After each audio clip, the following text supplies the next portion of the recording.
the plane begins its descent over water that seems to stretch endlessly in every direction. Through the window, the sea appears in bands of color, turquoise near the shallows, deepening to navy where the depths increase. Small islands dot the surface like green jewels scattered across blue silk. The aircraft banks gently, and Koh Samui comes into view. The island is ringed with white beaches, the interior rising into forested hills. Coconut palms line every visible shore. The runway appears, stretching along the coast, and the plane settles toward it with a gradual smoothness. The touchdown is gentle, barely a bump. The engines reverse with a muffled roar, and then the plane is taxiing, rolling past palm trees that sway in the afternoon breeze. Through the oval window, the terminal appears, a collection of open-air buildings with traditional Thai roofs, nothing like the sterile glass boxes of international hubs. When the doors open, warmth flows in. Not the harsh heat of midday, but the soft warmth of late afternoon, carrying the scent of flowers and something faintly salty from the sea. The air itself feels different here, heavier with moisture, alive with tropical promise. Walking across the tarmac feels almost ceremonial. The sky is enormous overhead, streaked with clouds that catch the lowering sun. Birds circle in the distance. The pace of other passengers seems to slow automatically, as if the island is already teaching everyone its rhythm. The terminal is a revelation of what airports could be. Polished wood floors gleam underfoot.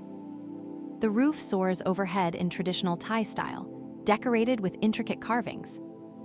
Instead of fluorescent lights, natural illumination floods through open walls. A gentle breeze flows through the space. Immigration is unhurried. The officer stamps the passport with a gentle thump, offers a smile, says welcome. The baggage claim is a short walk away, and the suitcase appears almost immediately on the compact carousel. Everything here seems right-sized, human-scaled, designed for ease rather than efficiency. Outside the terminal, the taxi stand is organized but relaxed. A driver approaches with a friendly wave, takes the bag, opens the door to a vehicle that has seen many years of tropical service. The seats are worn smooth, the dashboard cluttered with good luck charms and Buddhist amulets. The drive to the accommodation winds along the coast road. Through the window, beaches pass in succession, each one picturesque, each one less crowded than expected. The sea glitters in the afternoon light. Fishing boats rest on the sand, their long tails pointing skyward. The driver navigates with casual expertise, swerving occasionally around a stray dog or a scooter carrying an improbable load. The radio plays Thai pop music softly. Air flows through open windows, carrying that same floral, salty scent that greeted the arrival. The resort appears around a curve in the road. A wooden sign marks the entrance, modest and tasteful. The driveway winds through gardens thick with tropical plants, their leaves impossibly large and green. Hibiscus flowers glow red and pink and orange. The reception area is open to the elements, a thatched roof over a polished floor. A young woman in traditional dress offers a cool towel and a glass of something refreshing that tastes of coconut and lime. The check-in is a conversation rather than a transaction. The room is a separate bungalow set among the gardens, raised on stilts in traditional style. The key is an actual key, brass and substantial, attached to a carved wooden fob. The door opens onto a space that is simple and beautiful. White walls catch the light from windows that frame views of green. A ceiling fan turns slowly overhead, stirring the air into gentle circulation. The bed is wide and low, dressed in crisp white linens. A mosquito net hangs above, currently tied back, waiting for evening. The bathroom is partially open to the sky, a garden within a garden. Frangipani trees provide privacy while allowing birds to observe. The shower is rainfall style, promising future moments of standing underwater while looking at stars. Setting down the bag feels significant. This is the place. This is where the next days will unfold. The journey is complete, and the stay is beginning. Through the window, the late afternoon light filters golden through the palms. Somewhere distant, a bird calls, a sound unfamiliar but welcoming. The air moves through the room, carrying the warmth and the fragrance of this place. There is nowhere to be. There is nothing that must be done.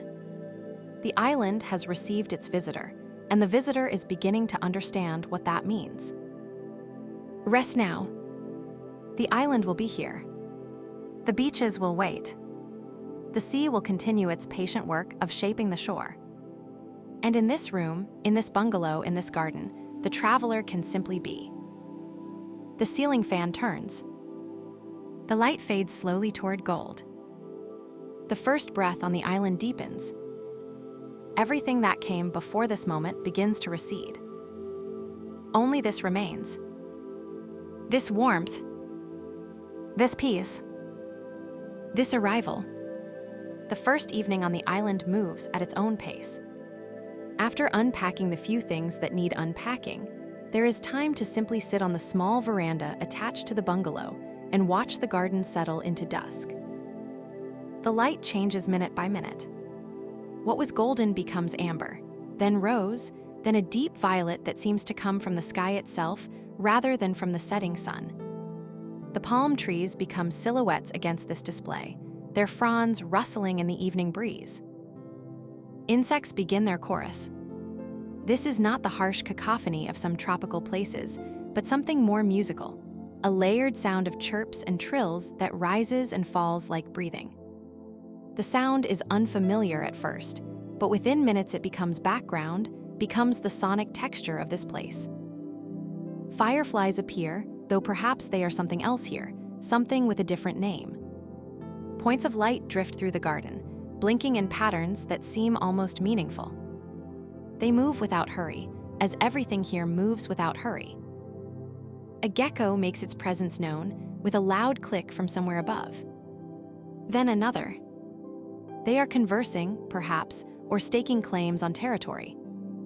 Their sounds punctuate the insect chorus, adding percussion to the melody.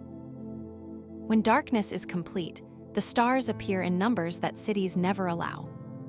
The Milky Way stretches overhead, visible in ways that city dwellers forget is possible. The constellations are not quite the familiar ones, shifted slightly by latitude, offering new patterns to learn.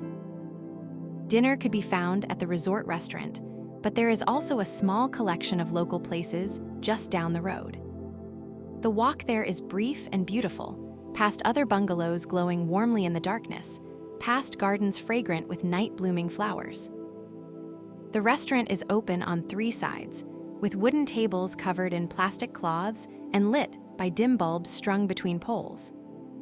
A Thai family runs the place, grandmother presiding from a corner table, mother and daughter working the kitchen, father greeting guests. The menu is handwritten, in Thai with English translations that are charmingly approximate. Pad Thai, of course, but also dishes less familiar, curries and soups and salads that use ingredients without English names. Pointing to what other tables are eating works as communication.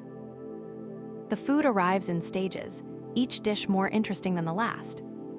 Flavors are bright and complex, sweet and sour and salty and spicy in combinations that seem impossible but work perfectly.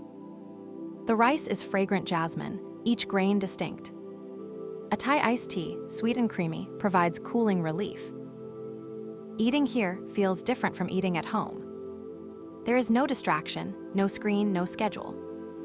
There is only the food and the evening and the soft conversation of other diners. The meal takes exactly as long as it takes, which is longer than expected, but not inconveniently so. The walk back to the bungalow is darker now. The path is lit only by occasional solar lights and the glow from windows. The fragrance of the gardens intensifies in the cooler air. Somewhere in the distance, music plays, a live band at a beach bar perhaps, too far away to disturb. Back in the room, the bed calls. The sheets are cool and smooth against skin, still warm from the day. The ceiling fan continues its patient rotation, pushing air that smells of flowers and sea. Through the window, visible past the mosquito net now lowered, the stars continue their ancient journey. Sleep comes differently here. The usual racing thoughts that precede unconsciousness do not arrive. Instead, there is simply a gradual softening, a loosening, a drifting that carries awareness from waking to dreaming without struggle. The night sounds continue. The insects sing. The geckos call. The palm fronds rustle in occasional breezes. The island continues its existence while the visitor sleeps, holding everything safe, waiting for morning. Dreams come in tropical colors. Images of water and sand and sky blend with memories of the journey. The mind processes the new while the body rests in the unfamiliar bed. Everything is strange and everything is comfortable. The first night passes. The island keeps watch. And in the bungalow in the darkness, sleep deepens toward morning. Peace. Complete peace. For now. For as long as it lasts. Which might be forever. Or at least until the sun rises. Again. Morning on Koh Samui arrives gradually, announced first by birds rather than alarms. The quality of light behind the eyelids changes from darkness to rose to gold. The insect chorus of night has faded, replaced by different sounds. Bird song, distant waves, the soft clatter of the resort coming to life. Consciousness returns gently, without the usual jarring transition from sleep to waking. There is a moment of disorientation, a wondering where this is, then the memory settles, and with it comes a wash of pleasure. This is the island. This is the vacation. This is the day ahead with nothing required. The ceiling fan still turns. The light through the window has that particular tropical quality, bright but soft, filtered through the greenery outside. A bird lands on the veranda railing, regards the room through the window, decides there is nothing interesting, departs. Rising feels optional, which makes it feel pleasant. There is no schedule. Breakfast at the resort is served until late morning, and even that is a suggestion rather than a requirement. If breakfast does not happen, the day will still unfold. But eventually the body wants to move, and the bathroom calls. The outdoor shower, exposed to the morning sky, offers an experience unlike any shower at home. Warm water falls from overhead while birds fly past. The frangipani trees provide their fragrance, and the morning air provides its warmth. Clean and refreshed, dressed in the lightest possible clothing, the day begins. The walk to breakfast passes through gardens that seem even more alive in morning light. Flowers that were closed last night have opened. Butterflies move between them. A lizard does push-ups on a warm stone. The breakfast pavilion overlooks the pool, and beyond it, the sea. The horizon stretches endlessly, that particular blue that photographs never quite capture. Tables are set with white cloths and flowers in small vases. The buffet offers both Thai and Western options. The temptation is to try everything. Fresh tropical fruits in colors that seem artificial, but are entirely natural. Pastries that crumble perfectly. Eggs prepared any way desired. And Thai options too. Congee with savory toppings, rice with stir-fried vegetables, clear soup with herbs. The coffee is good, stronger than expected, served with condensed milk if desired in the Thai style. It arrives in a proper cup rather than a paper container. Drinking it while looking at the sea feels different from drinking it while looking at traffic. Other guests move through the breakfast space, but conversation is not required. Some are couples, some are families, some are solo travelers like this one. Everyone seems to share the same unhurried approach, the same willingness to let the morning be what it wants to be. After breakfast, the options expand. The beach is a short walk away. The pool is right there. The room is cool and comfortable for reading. Or there is nothing at all, which is also an option worth considering. The beach wins, at least for now. The resort has beach chairs set up under umbrellas, and a staff member appears with towels and an offer of drinks. The sand is white and fine, the consistency of powder. It squeaks slightly underfoot. The water is warmer than expected, bath temperature rather than refreshing. Wading and feels like entering another world, one where the usual rules of physics seem gentler. The saltiness is there, supporting the body, making floating effortless. Floating becomes the activity. Face up, ears in the water, the sounds of the world become muffled and strange. The sky overhead is enormous, clouds drifting in patterns that invite interpretation. Time passes without measurement. Back on shore, the shade of the umbrella provides relief. The beach is not crowded, the nearest other group far enough away that their conversation cannot be heard. A long-tail boat passes in the middle distance, its engine a distant hum. A book was brought but remains unopened. Reading feels like too much activity. Instead, there is just observation. The waves, the clouds, the occasional bird, the figures in the water, the boats on the horizon. The mind settles into something receptive rather than active. Lunch becomes relevant eventually. A beach restaurant offers the option of not moving very far. The menu includes fresh seafood, caught this morning according to the waiter. A grilled fish arrives with rice and a spicy sauce, simple and perfect. Thai iced tea again, because it is delicious and because it is part of being here. The sweetness is intense but welcome. The caffeine provides a gentle lift without tension. The afternoon becomes a continuation of the morning, which is exactly right. More floating, more shade, more observation, more of this quality of time that is different from home time, slower and thicker and more satisfying. As the sun begins to lower, the light on the water changes. The colors intensify. The other beachgoers begin to drift away, heading presumably to dinner preparations. The beach becomes quieter, more personal. There is no pressure to leave. The resort staff will not clear the chairs until full darkness. Until then, there is watching the sunset, watching the sea turn gold, watching the day complete itself in beauty. The morning that began with birdsong ends with the last light of the sun. Nothing was accomplished. Everything was received. This is the rhythm of the island. This is what the days will be. Each one complete. Each one sufficient. Each one a gift. Freely given. Gratefully accepted. By whatever part of self is still awake enough to notice and be grateful. For all of this, the second day on the island invites exploration, though exploration of the gentlest kind. A scooter rental could be arranged, but walking seems more appropriate to the pace this place teaches. There are temples to visit, viewpoints to find, villages to wander through. The road from the resort follows the coastline, curving past beaches that each have their own character. Some are developed with hotels and restaurants. Others are empty, accessible only by climbing down from the road. All share that same impossible water, that same white sand. The first temple appears after perhaps 20 minutes of walking. Wat Plai Lim rises from reflecting pools, all red and gold and green against the blue sky.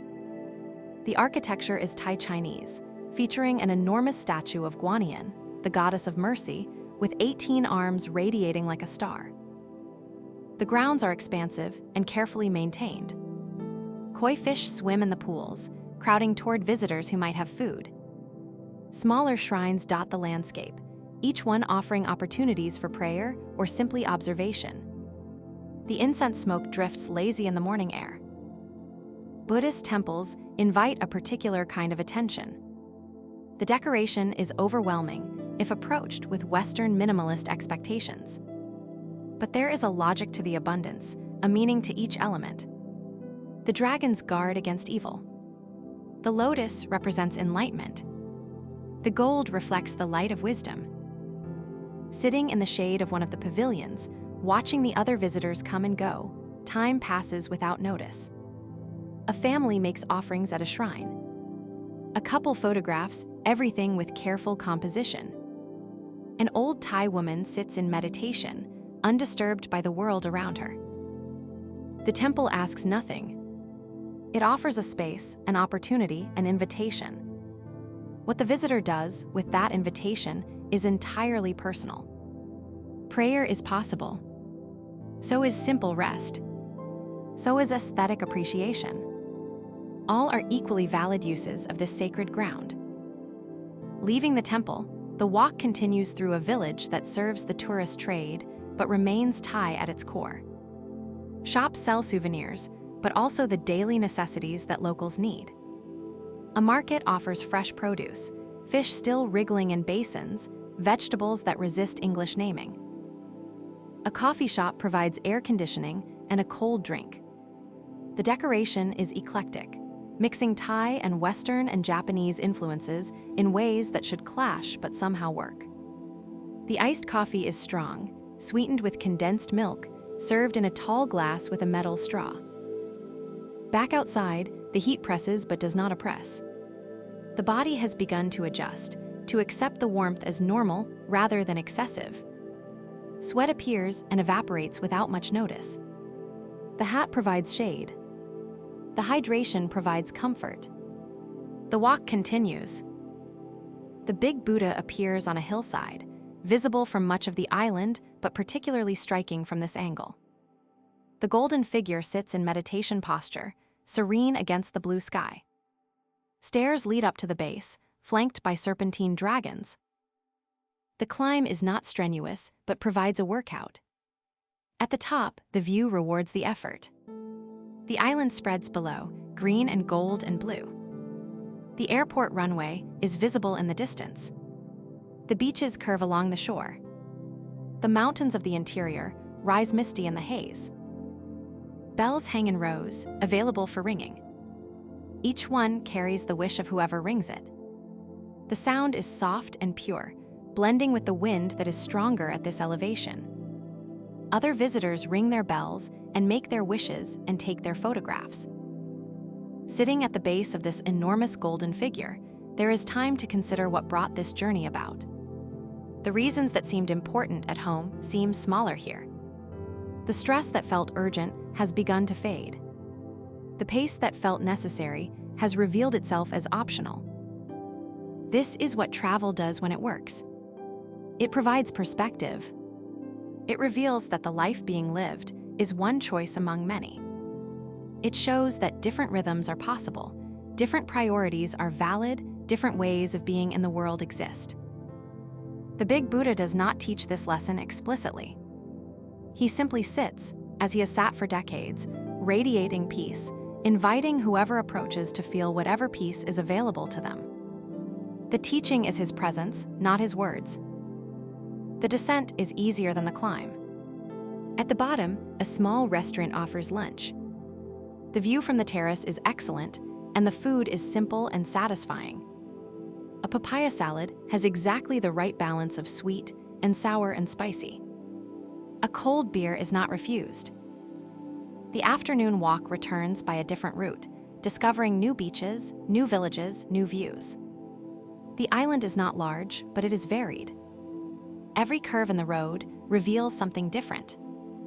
Every pause invites appreciation. By the time the resort reappears, the body is pleasantly tired and the mind is pleasantly empty. The afternoon's discoveries already seem like they happened to someone else, in some other time. Only this moment is real. The shade of the garden, the approach of the bungalow, the promise of rest. The outdoor shower washes away the day's exertions. The bed calls for a nap that was not planned, but is not refused. Sleep comes quickly, dreamlessly, the exhaustion of walking and heat finding its natural resolution. When waking comes, the light has changed. Late afternoon pours golden through the windows. The evening approaches, with its promise of food and stars and the island's nighttime rhythm. Another day explored. Another day complete. The island continues. And so does the visitor. Change slightly. By what was seen. By what was felt. By this place. This pace. This peace. The days begin to blend together in ways that would be concerning at home, but feel right here. Is this day 3 or day 4?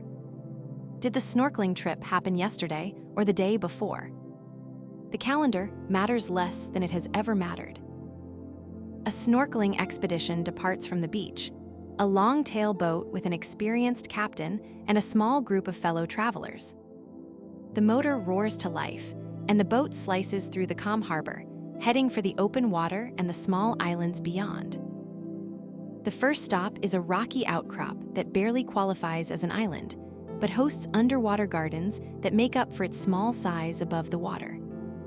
Slipping over the side with mask and fins, the world below reveals itself in colors that seem designed rather than accidental. Coral formations spread across the seafloor, branching and mounding in shapes that suggest alien architecture. Fish in every possible color move through this landscape, some alone, some in schools that twist and turn in perfect coordination. The water is warm and clear, visibility extending far into the blue. Floating at the surface, face down, breathing through the snorkel, time behaves differently. There is no past and no future, only this endless present of observation and wonder.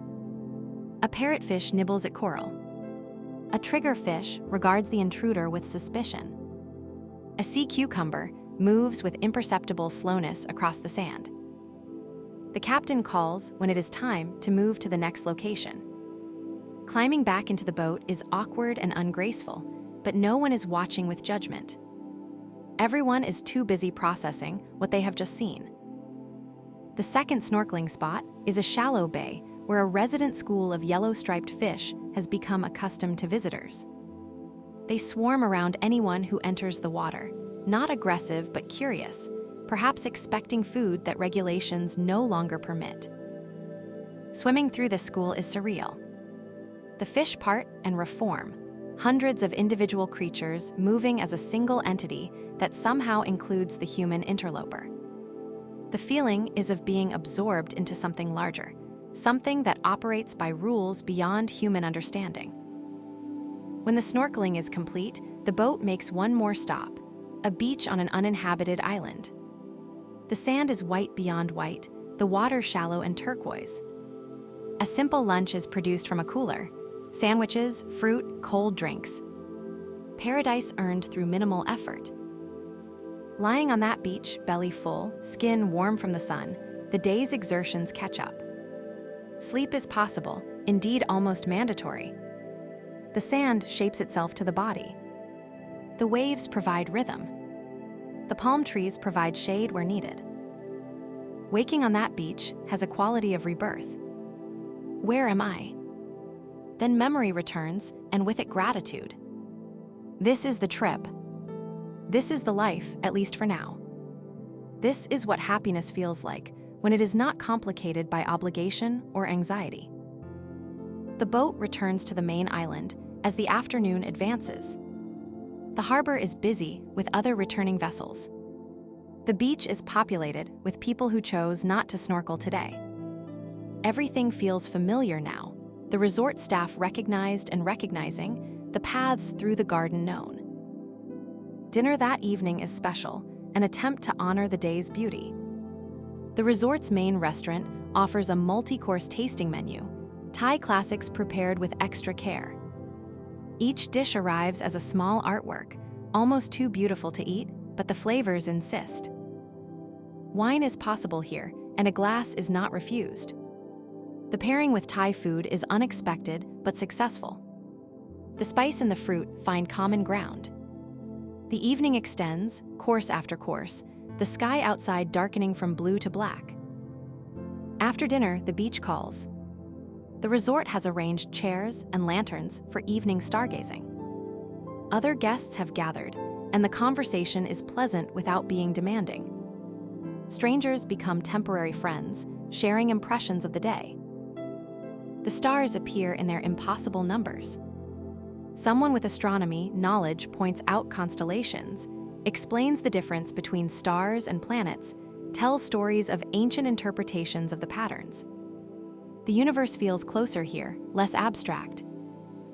Walking back to the bungalow, the path is lit by solar lanterns that mimic fireflies. The air is fragrant with night-blooming jasmine. A gecko announces itself from the darkness. All of these elements have become familiar, have become home in a temporary but real sense. Sleep comes easily, the body tired in good ways, the mind satisfied in ways it has not been satisfied for longer than memory easily reaches. The snorkeling plays back in half-dreams. The fish, the coral, the blue water that seem to contain all possibility. Morning will come. Another day will begin. More of this experience will unfold, each hour adding to the collection of moments that will eventually constitute a memory called Koh Samui. But that is for tomorrow. For now, there is only this night. This bed. This darkness. This peace. The island holds. The traveler rests. And the story continues. Without effort. Without intention. Just continuing. As stories do. When they are lived. Rather than told. A spa day was not planned, but presents itself as an option, and options here are meant to be taken. The resort spa is a collection of treatment rooms nestled in gardens, each one private, each one designed to suggest that the outside world has permanently ceased to exist. The menu of treatments is extensive, drawing on Thai traditions of healing and relaxation. A traditional Thai massage is the obvious choice, but there are also oil massages, herbal compresses, scrubs that use local ingredients, rituals that take half a day of complete surrender. The traditional Thai massage begins with a ritual. Feet are washed in warm water scented with flowers. Tea is served in a quiet waiting room where the only sound is a gentle fountain.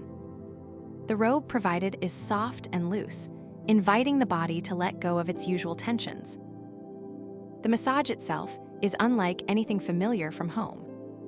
The practitioner uses hands and elbows and knees and feet, applying pressure to points that ache before the touch reveals them. The body is stretched and compressed and manipulated in ways that feel impossible, but somehow work. There are moments of discomfort, places where the pressure finds old knots and works to dissolve them. The practitioner asks about the pressure with gentle Thai words and gestures, adjusting when needed. The communication transcends language. The body speaks and is understood. 2 hours pass in a state between waking and sleeping. Thoughts arise and dissolve. Tensions that have lived in the muscles for months or years are addressed, acknowledged, released. The practitioner works with patient expertise, finding every hidden place of holding. When it is over, rising feels strange. The body is lighter longer, somehow more present than before. The movements that follow are slower, more deliberate, as if the system needs time to integrate what has happened. Lunch after the massage is taken in the spa's garden, a simple meal of clean flavors and light textures. The appetite is gentle, not demanding. The food is nourishment rather than entertainment. Everything feels appropriate to the moment. The afternoon is for doing nothing at all. The pool at the spa is smaller and more private than the main resort pool. Floating becomes an extension of the massage, the water holding the body in the same way the practitioner's hands held it, supporting without demanding. A meditation session is offered in the late afternoon, and perhaps this is the moment when that practice makes sense. The room is dim, incense burning, cushions arranged in a circle. A Thai teacher guides the practice in accented English, her voice soft and steady. The meditation is basic but profound. Attention on the breath. Awareness of the body. Noticing thoughts without following them. The practice is familiar from apps and books, but here it feels different, more embodied, more real. 20 minutes pass without the usual restlessness. The mind settles in ways it resists at home. The environment supports what the intention alone cannot achieve. This is why people come to retreat centers. The space does half the work. After meditation, there is tea and conversation with the other participants. A couple from Germany, a solo traveler from Australia, a Thai woman who lives in Bangkok but comes here monthly, all share impressions of the practice and the island. The conversation is easy and unforced. The evening is for solitude. Back at the bungalow, the veranda offers the perfect vantage point for watching the garden settle into night. A book finally gets opened, a novel that seemed perfect for travel, and reading happens in stretches between observation. Dinner is simple, ordered through room service and eaten on the veranda. The food is rice and vegetables, and a curry that glows with spice. The eating is slow, attentive to each flavor, each texture, each sensation. The stars appear again, faithful as ever. Their positions have shifted slightly from nights before, a reminder that even in paradise, time continues its movement. But the movement here is gentle, circular, returning rather than progressing. This is what healing feels like. Not dramatic transformation, but gradual softening. Not enlightenment, but simple presence. Not escape from life, but immersion in the living part of life that gets neglected elsewhere. The island does not promise permanent change. It offers temporary respite, which is enough. When the return happens, the tensions will return too. But something will be different. Something always is. For now, that does not matter. For now, there is only this night. This healing. This rest. The body softened. The mind quieted. The spirit, if such word applies, at peace. For once. For now. For however long it lasts. Which is exactly long enough. Always. The evenings on Koh Samui develop their own rhythm as the days accumulate. Each sunset is different, the clouds painting new patterns, the colors shifting through variations that never quite repeat. Watching becomes a practice, an activity in itself. The beach bars come alive as darkness falls. Some are quiet, offering cushions on the sand and acoustic music from solo performers. Others are lively, the bass from speakers carrying across the water. The choice of venue shapes the evening that follows. Tonight, the quiet beach bar calls. The cushions on the sand are comfortable, arranged in clusters that allow for both privacy and community. Lanterns flicker in the breeze. The menu offers cocktails with local ingredients: lemongrass, tamarind, galangal infused with spirits. The cocktail arrives in a coconut shell, because this is the kind of place where such presentations are expected and welcome. The taste is sweet and strong and unfamiliar, ingredients combining in ways that home bars never attempt. Sipping slowly makes the drink last. A musician begins playing as the last light fades from the sky. His guitar is nylon-strung, his voice gentle, his songs a mixture of Thai and English and something that might be his own. The music does not demand attention, but rewards it when offered. Other guests drift in as the evening progresses. Couples lean together. Solo travelers find seats and settle in. Groups laugh quietly. The atmosphere is one of shared contentment, strangers united by the good fortune of being here, now, on this beach. The sea continues its work, regardless of the human activity on shore. Waves break and withdraw, the rhythm as constant as breathing. Bioluminescence flashes in the foam, blue-green sparks that appear and disappear like underwater lightning. A second cocktail seems reasonable, and perhaps a small plate of sauté from the kitchen. The food emerges quickly, skewers of chicken with a peanut sauce that is both richer and spicier than versions at home. The combination of drink and food and music and sea is complete. Conversation happens or does not happen, and both are acceptable. A neighboring group includes a traveler, and the usual exchange occurs. Where are you from? How long are you here? What have you seen? The conversation is pleasant without becoming obligatory. The musician takes a break, and recorded music replaces him, something instrumental and ambient that maintains the mood without changing it. A shooting star tracks across the sky, and several people notice, a collective gasp that dies into comfortable silence. Walking the beach at this hour is different from walking it in daylight. The sand is cool now, almost cold in places. The darkness extends in all directions, punctuated only by the lights of beach bars scattered along the shore. The universe feels larger at night. The water is warm enough for wading, and wading leads to swimming. Swimming at night without crowds has a quality of the forbidden, the potentially dangerous, which makes it feel more alive. The phosphorescence swirls around moving limbs, trails of light that fade almost as soon as they appear.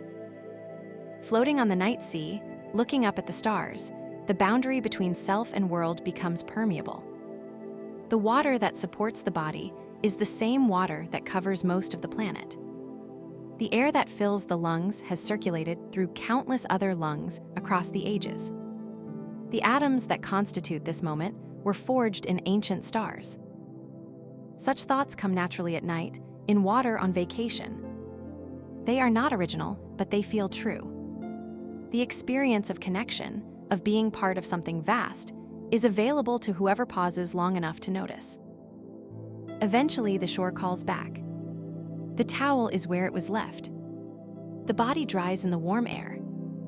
The walk to the bungalow passes through darkness and light, familiar now after many repetitions. The nightcap is a glass of water and the view from the veranda. Insects sing. Geckos call. The palm fronds rustle in the breeze that never quite stops. The evening has been perfect in the way that requires no perfection. Sleep will come when it comes. The body is tired in a satisfied way. The mind is quiet in a way that feels earned. The day is complete, and the night continues its work of transition. Tomorrow will bring something. The final full day, perhaps.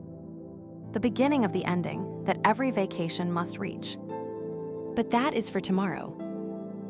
For now, the night, the stars, the sea sound, the peace that passes understanding, or at least, passes the need for understanding, which is enough. More than enough. Exactly right. This night, this place, this life. For now, the last full day arrives with the usual tropical morning, sun and bird song, and the ceiling fan turning overhead. But there is a quality to this morning that differs from the others. The knowledge that this chapter is closing colors everything with premature nostalgia. Breakfast is taken with more attention than usual. The fruits are examined individually. The mango, the papaya, the dragon fruit with its improbable pink skin. They will not taste the same at home. The memory of this taste will have to sustain. The beach calls one more time. The umbrella, the chair, the towel, the book that never quite got finished. All of these elements arrange themselves in the now familiar pattern. The sea stretches to the horizon as it has every day. The clouds drift by with their usual lack of urgency. Swimming happens with deliberate presence. Each stroke, each breath, each moment of floating is registered and stored. The body commits to memory what the mind alone cannot hold. The temperature, the buoyancy, the particular blue of this particular water. A long-tail boat passes, and waving to the fisherman aboard feels appropriate. He waves back, a simple human acknowledgement that transcends the roles of tourist and local. We are both here, on this water under this sun. That is enough to wave about. Lunch is at the beach restaurant one final time. The fish is fresh as always, grilled with skill, served with rice and sauce. The Thai iced tea provides its familiar sweetness. The meal is not a farewell. It is simply a meal, which is perhaps the right way to approach endings. The afternoon offers time for whatever has been missed. Perhaps another temple visit, or a different beach, or simply more of the same nothing that has been so satisfying. The choice is less important than the intentionality of making it. A walk through the village reveals details previously missed. A shrine decorated with fresh flowers. A cat sleeping in a shop doorway. Children playing a game that involves much laughter and running. These small observations accumulate into a feeling of the place. The sunset this evening is spectacular, as if the island is performing one last time for the departing guest. The clouds arrange themselves in layers, each one catching a different shade of gold and rose and violet. The sun descends slowly, drawing out the display. Photography happens, but feels inadequate. Some experiences are beyond capture. They exist in the moment of their happening, and then exist only in memory. The sunset is that kind of experience, fully present, quickly gone, permanent only in its impression. Dinner is at the original local restaurant, the one discovered on the first night. The grandmother is still at her corner table. The pad thai is exactly as it was. The circle closes, beginning meeting ending in a meal. Packing happens reluctantly after dinner. The suitcase that seemed full on arrival has somehow expanded, accommodating souvenirs and gifts. Each item carries its story. The elephant print bag from the market, the soap from the spa, the cookbook that will probably never be used. The bungalow, emptied of belongings, takes on a quality of sadness. The space that was home is becoming a space again, ready for the next guest, carrying no memory of this particular stay. The impermanence that seemed abstract has become concrete. Sleep comes despite everything. The body has learned this bed, this darkness, this sound of insects and geckos. Even on this last night, the routine holds. Dream and sleep and waking blend together. The morning of departure arrives too soon. The alarm is unnecessary. The body wakes on its own, knowing what is required. Sunrise is happening, and there is time to watch it from the veranda one last time. The final shower in the open-air bathroom. The final walk through the garden. The final glimpse of the sea through the palm trees. Each moment is both first and last, unique and repeated, precious and ordinary. The taxi waits at the reception area. The checkout is quick and friendly, the staff offering genuine wishes for a safe journey and an eventual return. The wooden key fob is surrendered. The chapter is closing. The drive to the airport reverses the drive from the airport, the same beaches in reverse order, the same curves in the road. But everything looks different now, known rather than new, loved rather than anticipated. The airport terminal, with its traditional roof and open walls, is less charming now than it was on arrival. It is a place of transition, a threshold between worlds. The travelers here are neither on the island nor at home. They are in between. The flight boards. The window seat offers a final view of the island as the plane climbs. The beaches shrink, the jungle becomes a green blur, the whole experience becomes a shape receding in the distance. The traveler is leaving, but something remains. Not just memories, though memories are there. Something more subtle, a recalibration of what is possible, a reminder of what life can feel like when the usual pressures are absent. Koh Samui will continue without this particular visitor. The sun will rise and set. The waves will break and withdraw. The temples will receive new prayers. The restaurants will serve new guests. And somewhere, in the heart and mind of one who was there, the island will continue too. In the moments between other moments. In the pauses between obligations. In the dreams that return to that beach, that water, that impossible blue. The plane flies on. The island recedes.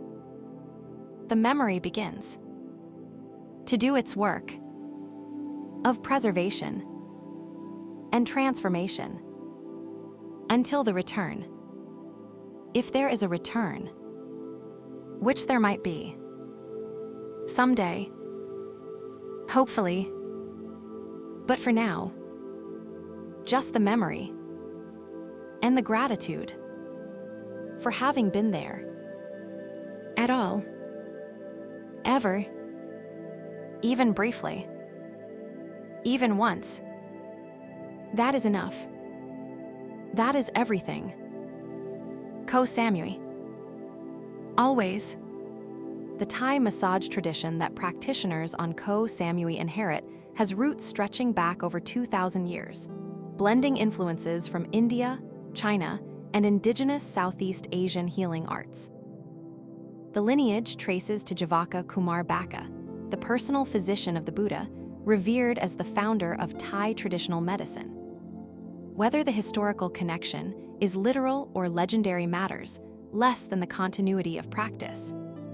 Practitioners today perform the same manipulations that practitioners performed generations ago. The philosophy underlying Thai massage differs from Western bodywork. Where Swedish massage focuses on relaxing muscles through kneading, Thai massage works with energy lines called sen, which map the body in patterns that overlap with, but do not match Chinese meridians or Indian nadis.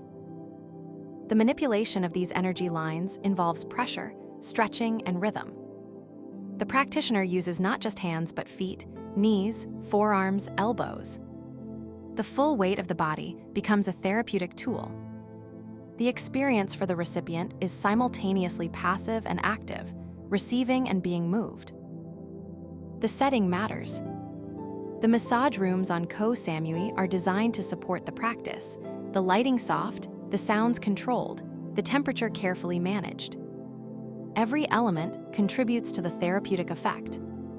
The space is as much a part of the treatment as the manipulation.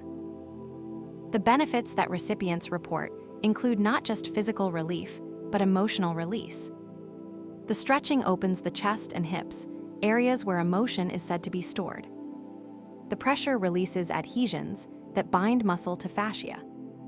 The rhythm entrains the nervous system into parasympathetic dominance. Scientific studies have confirmed some of these benefits, though the mechanisms remain debated. Blood pressure drops. Cortisol levels decrease. Range of motion improves. Pain perception reduces. Whether these effects come from the specific techniques or from the general experience of being touched with care is difficult to distinguish. The practitioners on Koh Samui learn their craft through apprenticeship that may last years. The formal schools teach the sequences, but the intuition develops only through practice. The best practitioners understand not just the body on the table, but the person inhabiting that body. This understanding is subtle. The practitioner reads tension, responds to breath, adjusts pressure based on feedback that may be verbal or merely muscular. The session becomes a dialogue, though mostly wordless, between two bodies learning to work together. The relationship between tourism and traditional healing creates tensions. The authentic practice requires time and relationship that tourism rarely allows. The quick massage for the hurried tourist is not the same as the extended treatment for the dedicated patient. Yet the tourist economy has also preserved the tradition. Young practitioners can earn a living from their skills. Training schools attract students who might otherwise pursue other work. The money that tourists bring sustains practices that might otherwise fade. The massage received on Koh Samui becomes part of the island experience, inseparable from the beaches and temples and food. The body carries the memory of being worked on, stretched and pressed and manipulated into new configurations. The physical sensation becomes metaphor for traveling. We travel to be changed. The massage changes us physically. The island changes us in ways we cannot specify. We return different, and the difference is real, and the massage is part of what made it happen. Lying on the massage table, face down, breathing through the manipulation, the awareness is of being in good hands. The practitioner's knowledge, developed over years, is being applied to this specific body, this specific tension, this specific need. The session ends, but the effects continue. The walk back to the bungalow feels different. The body moves differently. The world looks different through eyes that have been closed for 2 hours. Everything is the same, and everything is changed. This is what we came for. This is what we found. On an island in the Gulf of Thailand, where healing traditions persist, adapted but not abandoned, available to whoever comes, with tension to release, with pain to address, with the willingness to let go. For a while, for an hour, for a treatment that might last longer than expected. In memory, in the body, in whatever part of us remembers being touched with skill, with care, with tradition that spans centuries and continues. Here, now, on Koh Samui, in the massage room, in the soft light, in the silence that heals, the island's night market reveals a Thailand that tourists often miss, the everyday commerce and cuisine that locals take for granted, but visitors rarely experience. The market sets up as darkness falls, vendors arriving with their carts and supplies, claiming spots they have claimed on countless previous evenings. The ritual is efficient, the transformations swift, the empty street becoming a corridor of food and goods within an hour. The smells hit first. Grilling meat, frying garlic, the sweetness of tropical fruit, the funk of fermented fish sauce, all mixing in air that is warm and thick with moisture. The olfactory experience is overwhelming in the best sense, too much to process, surrendered to rather than analyzed. The sounds follow. The calls of vendors, the sizzle of woks, the chatter of customers, the music from competing speakers, the laughter that rises and falls. The soundscape is dense and layered, each element distinct yet contributing to a whole that resists parsing. Walking through the market is navigation through crowds that move with purpose or without. Locals know what they want and where to find it. Tourists wander and point and taste and discover. The mixing of these groups creates a flow that has its own logic. The food options are essentially unlimited. Every Thai dish can be found somewhere in the market, along with regional specialties that might not exist elsewhere on the island. The stalls specialize, each one perfecting a limited repertoire, competition ensuring quality. A noodle stall draws the longest line, always a reliable indicator. The noodles are boat noodles, dark broth with beef and blood, herbs and chilies, rice noodles slippery and thin. The bowl is small because the broth is rich, 1 bowl or 5 or 10, counting bamboo sticks to calculate the bill. A dessert stall offers mango sticky rice, the mango perfectly ripe, the rice sweetened with coconut milk, the combination simple and transcendent. Other desserts wait. Coconut ice cream in the shell, grilled bananas with syrup, custard steamed in pumpkin, each one a discovery. The meal assembles itself through grazing. A skewer here, a bowl there, a bag of fresh fruit, a cup of Thai tea. The stomach fills gradually, the palate experiences range, the cost accumulates to surprisingly little. The value proposition of Thai street food is absurdly good.